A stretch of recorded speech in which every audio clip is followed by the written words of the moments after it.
Hello everyone, good morning. How are you all? Hoping you are very good. This is Brijesh. Welcome to my channel BKS Academy. So आज class में हम लोग पढ़ने वाले हैं the prime minister और इसके पहले क्लास में पढ़ा था द गवर्नर। आज क्लास थोड़ा छोटा ही रहेगा लेकिन इम्पोर्टेंट काफ़ी है क्योंकि हर किसी को, हर इंडिया के सिटीजन को ये जानना जरूरी है कि पीएम का रोल क्या होता है, उसके फंक्शंस क्या होते हैं। चलिए तो शुरू करते हैं आज हम लोग प्राइम मिनिस्टर की टॉपिक को। हमको पता है, हमने सेंटर जब पढ़ा था थोड़ा सा तो हमने पढ़ा था कि पार्ट 5 में प्राइम मिनिस्टर, पहला president, vice president, prime minister, attorney general, correct, ये सब पांचों पोर्शंस, पांचों पार्ट्स आते थे हमारे पार्ट 5 में। पांचवें पार्ट में 5 इंपॉर्टेंट चीजें थी जिसमें हम लोग तीसरा पार्ट ये पढ़ रहे हैं प्राइम मिनिस्टर। इसके पहले हमने 2 चीजें पढ़ ली है, एक प्रेसिडेंट को और दूसरा वाइस प्रेसिडेंट को। तो आज का इंपॉर्टेंट क्लास ये है कि हम लोग पढ़ेंगे प्राइम मिनिस्टर को। इसमें 3 आर्टिकल को जानना काफी इंपॉर्टेंट आपके लिए है। आर्टिकल 74, 75 एंड 78, ये तीनों आर्टिकल पीएम से रिलेटेड होते हैं, इसलिए इन तीनों को जानना जरूरी है। सीधे सीधे क्वेश्चन आपके यहाँ से आ सकते हैं। चलिए चलते समझते हम लोग पीएम की टॉपिक को। पीएम को कहा गया head among equals. Head among equals का मतलब ये होता है कि अपने ही ग्रुप से, अपने ही क्लास का एक हेड है ये। ठीक है, कैसे समझिए। जैसे पूरे के पूरे एमपी होते हैं, कहाँ के, लोकसभा के सभी एमपीज, इन्हीं में एमपी में से ही एक हेड होता है जो बनता है प्राइम मिनिस्टर। इसका मतलब सीधा सीधा मतलब है कि एक एमपी ही पीएम बनता है। ठीक है, इसीलिए इसको बोलते हैं हेड अमंग इक्वल्स, यानी एमपी में से ही एक अपना हेड है ये। Right, okay. दूसरा वर्ड है डी फैक्टो एक्सिक्यूटिव, यानी पीएम को हम डी फैक्टो एक्सिक्यूटिव कहते हैं। इसका मतलब क्या है कि वास्तविक पावर जो होती है, रियल पावर कंट्री की, वो किसके अंदर होती है, पीएम में होती है।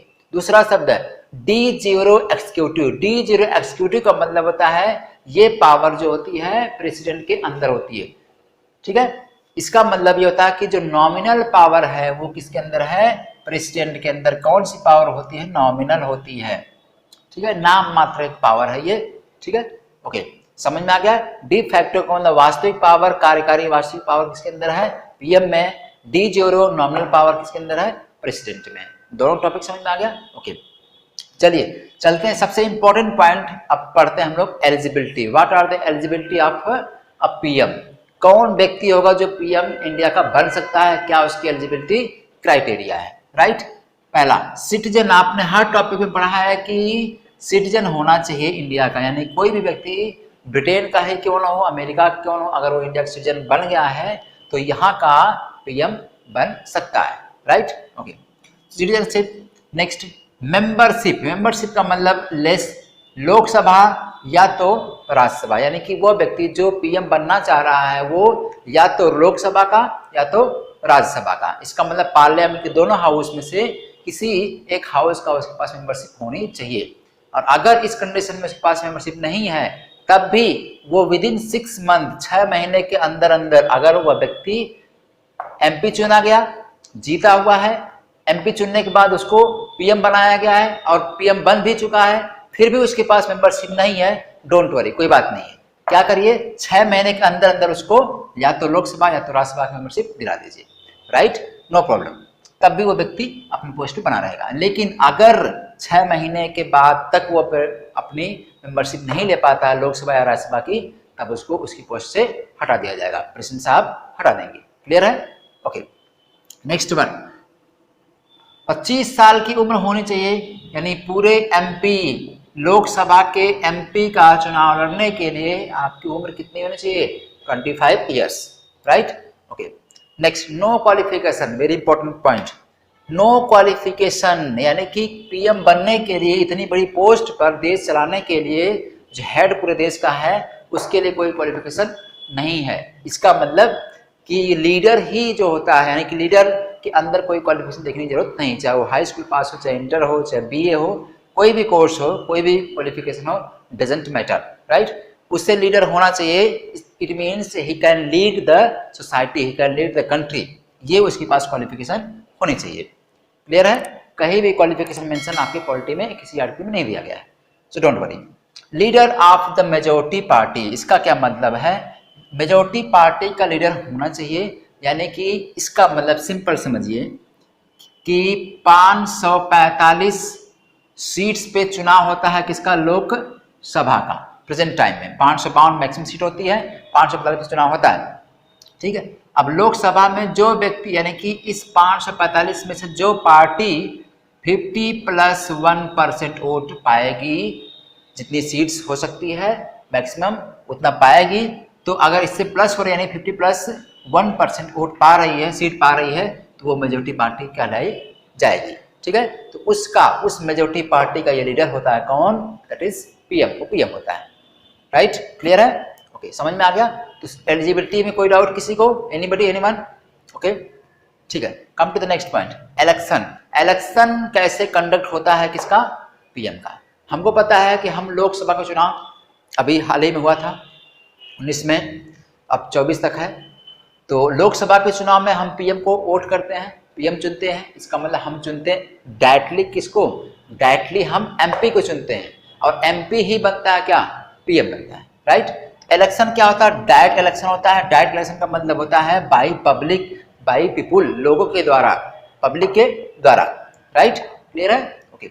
इसका मतलब इसमें दो चीज आपको ध्यान रखना है। एक होता है लीडर्स के लिए यानी नेताओं के लिए RP act, representation of people's act 1951, ठीक है। इसमें एक पीएम की एज लिखी गई इस रूल में, एक एक्ट में, कि पीएम के यानी एमपी बनने की एज कितनी होनी चाहिए, if a person is completing 25 of years age, 25 years complete कर रहा है तो उसको पीएम का एलिजिबल है, को लग सकता है चुनाव, ठीक है। ये बात इसमें कही गई, ये आपको याद रखना है, आरपी एक्ट 1951।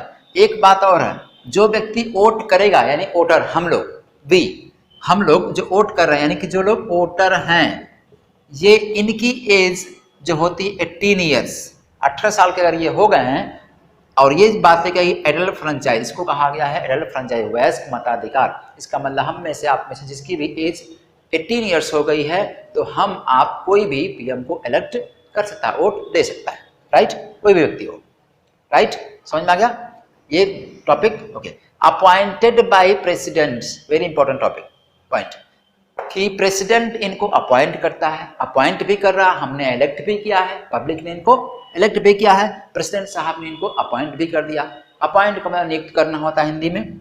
अपॉइंट का मतलब क्या है, इलेक्ट हमने किया, अपॉइंट ये पीएम के साथ साथ इनकी पूरी काउंसिल ऑफ मिनिस्ट्री को क्या करेंगे, ये अपॉइंटमेंट लेटर देंगे, यानी उनसे शपथ दिलवाएंगे, राइट। क्लियर है, तो पीएम को प्लस इनकी काउंसिल ऑफ मिनिस्ट्री, पूरी मंत्रिमंडल, राइट। आपको पता है काउंसिल ऑफ मिनिस्ट्री 15% होती है पूरी, ये हम लोग आगे अभी पढ़ा जाएगा, काउंसिल ऑफ मिनिस्ट्री और कैबिनेट, ठीक है। ये समझ में आ गया यहाँ तक।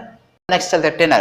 टेनर क्या होना चाहिए, जनरली 5 ईयर्स होना चाहिए एक पीएम के पोस्ट के लिए। 5 ईयर्स तक मैक्सिमम काम करेंगे वो, फिर उनको हटाया जा सकता है। लेकिन इंपॉर्टेंट चीज है, 5 ईयर्स तो काम करेंगे यही, लेकिन pleaser of president, on the pleaser of president, सीधा सीधा मतलब है कि ये भी प्राइम मिनिस्टर भी प्रेसिडेंट के प्रसाद पर्यंत ही काम करेंगे, यानी कि 5 साल से पहले इनको अभी भी हटाया जा सकता है। क्लियर है, ओके। अब एक चीज इंपॉर्टेंट, या तो उसके पहले अगर मेजोरिटी इनकी खो जाती, कहाँ पे मैंने बताया कि मेजोरिटी पार्टी, यानी कि मेजोरिटी पार्टी अगर 50+1 मेजोरिटी पार्ट, अगर मेजोरिटी भी इनकी खो जाती इस पार्टी की, तब भी इनकी पीएम पोस्ट ऑलरेडी हट जाते हैं, ठीक है। इसका मतलब एक वर्ड और है, PM removed, council of minister removed. इसका मतलब अगर पीएम को रिमूव किया गया तो उनके साथ साथ उनकी काउंसिल ऑफ मिनिस्टर भी खत्म हो जाती है, फिर नया पीएम चुना जाएगा। अगर मेजोरिटी है तो फिर प्रेसिडेंट साहब बुलाएंगे उनको कि आप लोग भाई मेजोरिटी प्रूफ करिए, मेजोरिटी प्रूफ करेंगे, तब जाकर के फिर पीएम नया चुना जाएगा, और उसके साथ साथ फिर नई काउंसिल ऑफ मिनिस्ट्री बनाई जाएगी, राइट। क्लियर है, ओके। ये समझ में आ गया। Come to the next point, term. What is the term, यानी कितनी बार पीएम पोस्ट पे, यानी पीएम की पोस्ट पे बन सकते हैं कोई व्यक्ति। Not fixed, it is not fixed, ये फिक्स नहीं है, कितनी बार भी बन सकता है, राइट। एंड टिल डेथ, मृत्यु तक, एक बार 5 साल के लिए, फिर दोबारा 5 साल के लिए, 10 साल, 15 साल, 20 साल, 25 साल, जब तक वो व्यक्ति चाहे तब तक बनाया जा सकता है उसे, राइट। क्लियर है, एनीबडी, ओके। समझ में आ गया। सैलरी, सैलरी इनकी कहाँ से दी जाएगी, कितनी दी जाएगी, ये आपको जानना जरूरी है। पीएम की सैलरी, पीएम की सैलरी पार्लियामेंट डिसाइड करता है। इसका मतलब लोकसभा राज्यसभा में कोई एक्ट आएगा, कोई बिल पास किया जाएगा, उसके थ्रू ये डिसाइड होगा कि इनकी सैलरी कितनी होनी चाहिए, कितना दिया जाना चाहिए, राइट। ओके, यानी CFI के मैंने कल बताया था, consolidated fund of India, Bharat की संचित निधि से इनके पैसे दिए जाते हैं, राइट। वो पार्लियामेंट डिसाइड करता है।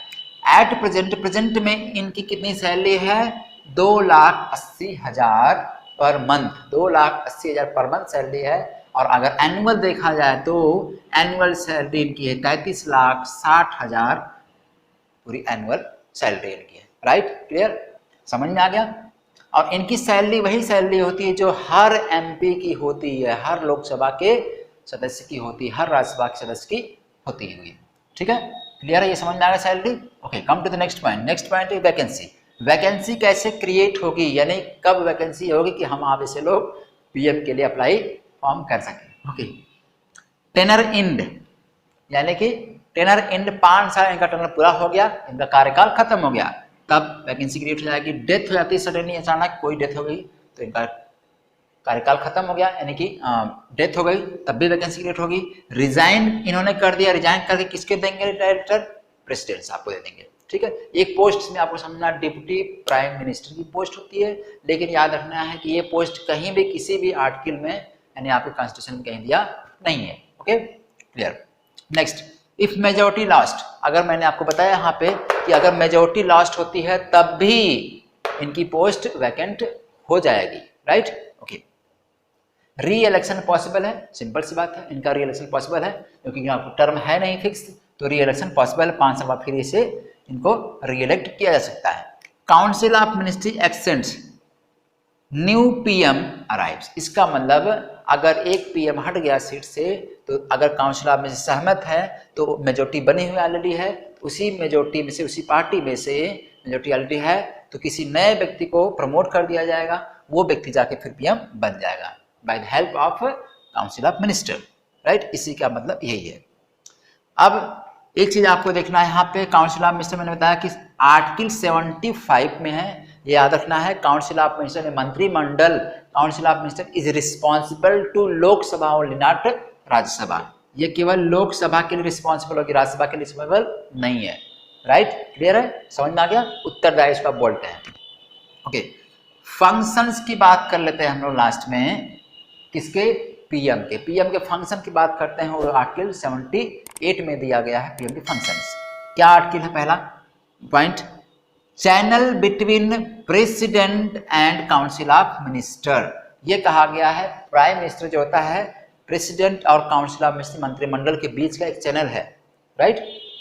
डायरेक्शन देगा किसको, पीएम डायरेक्ट करेगा किसकी, पूरी काउंसिल ऑफ मिनिस्ट्री को, यानी पूरे एमपीज को, पूरे मंत्रिमंडल को डायरेक्शन देगा, डायरेक्ट करेगा, कोऑर्डिनेट करेगा, सबके बीच तालमेल बना के रखेगा, मीट करेगा, मीट का मतलब मीटिंग बुलाएगा, कोई भी प्रॉब्लम होगी एक दूसरे से शेयर करेगा, राइट। कैन एडवाइज, एडवाइज करेगा किसको, प्रेसिडेंट को, किसको क्या करना, इफ किसी मिनिस्टर को, यानी काउंसिल ऑफ मिनिस्टर के मिनिस्टर्स को अगर हटाना होगा, यानी मिनिस्ट्री के, पूरी मिनिस्ट्री के किसी भी मिनिस्ट्री को एलोकेट करना, उनको हटवाना, ये सारा पावर किसके पास है, पीएम के पास है। और हटाएगा कौन, प्रेसिडेंट हटाएगा, राइट। वही शपथ दिलवा रहा है तो वही हटाएगा भी, क्लियर है, कोई tension. Okay, come to the next point, foreign policy. Foreign policy बनाने के लिए पावरफुल कौन है, कौन बनाएगा, पीएम बनाएगा, यानी विदेश नीति कोई हो तो पीएम उसको बनाएगा, राइट। जैसे अभी फॉरेन एक्सटर्नल अफेयर्स के मिनिस्टर हैं जयशंकर, एस जयशंकर साहब, तो इसका मतलब वो भी जाएंगे, अपना काम करेंगे, लेकिन फॉरेन की यात्रा आप देखते अक्सर देते होंगे, फॉरेन यात्रा पे अक्सर पीएम साहब रहते हैं, इससे काफ़ी बुराई होती रहती है, ठीक है। ये फॉरेन पॉलिसी बनाएंगे प्लस फॉरेन यात्रा जाते रहते हैं, कोई टेंशन नहीं है। स्पोक्स पर्सन, ये chief spokes person of country, country के चीफ स्पोक्स पर्सन होते हैं, ठीक है, वक्ता होते हैं। क्या वक्ता होने का मतलब क्या है कि नेशन को एड्रेस करना, नेशन को बताना, कोई चीज़ को इन्फॉर्म करना किसी चीज़ के बारे में, ठीक है, इसलिए इनको स्पोक्स पर्सन कहते हैं। ये अक्सर देखिए हर संडे को आते हैं, हर संडे को मतलब लगभग 1-2 संडे की गैप करके आते हैं, ये संडे को बोलते हैं, नेशन को एड्रेस करते हैं। प्लस आपने देखा होगा इनका एड्रेसिंग मैक्सिमम 2016 में जब नोटबंदी थी, डिमोनेटाइजेशन होता हुआ था, प्लस अभी कोरोना में आपने अक्सर सुना होगा, हमेशा हर 15 दिन 20 दिन पे 1 महीने पे आ जा करते थे और पूरे नेशन को एड्रेस करते थे, थाली बजाइए, ठीक है, इस तरह से कुछ सिस्टम करते थे, है ना, ये समझ में आ रहा है ना। ओके, नेक्स्ट चलते हैं अपॉइंटमेंट से रिलेटेड पीएम प्लस प्रेसिडेंट दोनों का रोल क्या होता है वो समझते हैं। जैसे हमने अभी सेंटर में पढ़ा है कैग, कंट्रोलर ऑडिटर जनरल पढ़ा नहीं, हम लोग पढ़ेंगे attorney general, UPSC, election commission, finance commission, इन सब के UPSC, election commission, finance commission के चेयरमैन प्लस मेंबर, इन सब का अपॉइंटमेंट कौन करता है? प्रेसिडेंट करता है, लेकिन on the advice of PM, PM की एडवाइस पे। समझ में आ गया? यूपीएससी के चेयरमैन जिसकी आप प्रिपरेशन कर रहे हैं उसके चेयरमैन की प्लस उसके मेंबर की जो कमीशन होता है, उसके इलेक्शन कमीशन जो वोट करवाता है उसके मेंबर प्लस उसके चेयरमैन, फाइनेंस कमीशन वित्त मंत्रालय, इसकी इसमें मिनिस्ट्री हैं मंत्री जी सीतारमण जी, ठीक है, उनकी बात करते हैं। उस मंत्रालय के चेयरमैन प्लस मेंबर्स की नियुक्ति कौन करता है? पीएम से पूछ करके प्रेसिडेंट ही करता है। क्लियर हो गया? ये समझ में आ गया? नेक्स्ट एंड लास्ट चलते हैं। ही इज, ही का मतलब पीएम या सी भी कर सकते हैं आप, सी या ही इज हेड और चेयरमैन ऑफ, किस किस कमिटी का या किस किस ऑर्गेनाइजेशन का या ऑफिस का वो चेयरमैन या हेड है, समझते हैं। नीति आयोग, नीति आयोग आपने देखा था 2015 में नीति आयोग के पहले क्या थे? योजना आयोग था, प्लानिंग कमीशन था, उसको चेंज करके मोदी जी ने 14 दिन जब आए इन्होंने चेंज करके क्या कर दिया? नीति आयोग कर दिया। नाउ नीति आयोग क्या है? केवल थिंक टैंक का, थिंक टैंक में एडवाइजरी के लिए बॉडी है ये, राइट, एडवाइज करेगी और किसको? पीएम को। उसके चेयरमैन कौन होंगे? यही होंगे साहब जी, ठीक है, okay. NDC, NDC national development committee, इसके भी हेड या चेयरमैन कौन रहेंगे? पीएम साहब रहेंगे। एनआईसी नेशनल इंटीग्रेटेड काउंसिल, इसके भी हेड कौन होंगे? पीएम होंगे, ठीक है। नेक्स्ट इंटर स्टेट काउंसिल, यानी दो राज्यों के बीच का कोई डिस्प्यूट हो, कोई दिक्कत हो, कोई मैटर हो, उसका भी सॉर्ट आउट कौन करेगा? हालांकि अगर मैटर हो जाएगा, डिस्प्यूट हो जाएगा तो वहां पर केस जाएगा कहाँ पर? सुप्रीम कोर्ट में, ठीक है, ये सुप्रीम कोर्ट में चला जाएगा। लेकिन दोनों का चीफ जो होगा, हेड कौन होगा? वो पीएम होगा, right. National water resources committee, यानी वाटर रिसोर्सेज जो कमेटी बनाई गई उसका भी चेयरमैन कौन होगा? पीएम होगा, राइट, ओके। क्राइसिस मैनेजमेंट, यानी क्राइसिस मैनेजर कहा था किसको? पीएम को। In the case of any emergency, किसी तरह की इमरजेंसी, चाहे नेचुरल हो, नेचुरल डिजास्टर मैनेजमेंट हो या नेशनल इमरजेंसी हो, किसी तरह की पूरे देश में इमरजेंसी हो, उस कंडीशन में सबसे बड़ा रोल किसका होता है? That is of prime minister, right, okay. कोई भी इमरजेंसी हो सकती है, चाहे नेशनल इमरजेंसी ले लीजिए, चाहे इस समय देखिए कोरोना का मैटर चल रहा था, आपने देखा सबसे बड़ा रोल इन्हीं का था, ठीक है। Next and last, political head of services, यानी जितनी सर्विसेज हैं सेंटर लेवल की या जितने भी पॉलिटिकल चीजें हैं सेंटर की, उसका जो हेड कौन होगा? वो पॉलिटिकल हेड पीएम को माना जाता है। क्लियर हो गया? समझ में आ गया? नेक्स्ट पॉइंट हम लोग जो पढ़ेंगे, अगला पॉइंट है, अगर आज की क्लास के बाद वो पढ़ेंगे हम लोग काउंसिल ऑफ मिनिस्टर, और इसको हम लोग कंपैरेटिव स्टडी करेंगे, and that is council of minister and cabinet. ये हमारा लास्ट टॉपिक होगा, इसी से रिलेटेड टॉपिक होगा, हम लोग 10-5 मिनट में उसको समझ लिया जाएगा। यहाँ तक समझ में आ गया?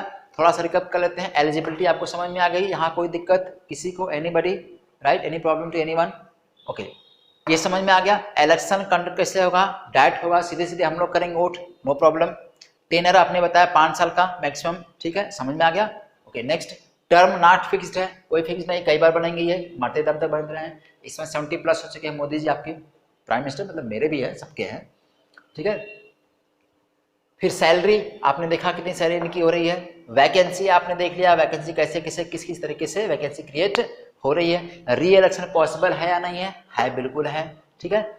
ओथ कौन दिलवाएगा? आपने देखा प्रेसिडेंट दिलवाते हैं विथ काउंसिल ऑफ मिनिस्ट्री, इनके साथ ही वही वोट दिलवाते हैं, शपथ दिलवाते हैं, राइट, नेशन को बचाने का। फिर फंक्शंस आपने देख लिया, चैनल बिटवीन प्रेसिडेंट और इसकी मिनिस्टर के बीच में, यानी कोई भी होगा एक चैनल काम करेंगे ये, ठीक है, प्रेसिडेंट और काउंसिल ऑफ मिनिस्ट्री के बीच में डायरेक्शन देंगे, काउंसिल ऑफ मिनिस्ट्री को कोऑर्डिनेट करेंगे, मीट करेंगे या एडवाइस भी करेंगे। अगर किसी मिनिस्टर को मिनिस्ट्री से हटाना होगा तो हटाएगा कौन? President, right. स्पोक्स पर्सन है फॉरेन पॉलिसी के, ऑल पॉलिसी के मेन मेंबर है, ये बनाते भी हैं, right. Earn policies spokes person है, नेशन को एड्रेस करेंगे, अपॉइंट करते हैं कैग को, अटॉर्नी जनरल को, UPSC chairman, election commission chairman, finance commission chairman और प्लस सभी मेंबर्स को, ठीक है, अपॉइंट करवाएंगे। He is the head, head किसके, नीति आयोग के हैं, एनडीसी के, एनआईसी के, इंटर स्टेट काउंसिल के, नेशनल वाटर रिसोर्स कमेटी के, ठीक है, प्लस क्राइसिस मैनेजर सबसे बड़े होते हैं, पता ही है, पॉलिटिकल हेड होते हैं सभी सर्विस के, राइट। डन, समझ में आ गया, okay. So thank you so much, God bless you all.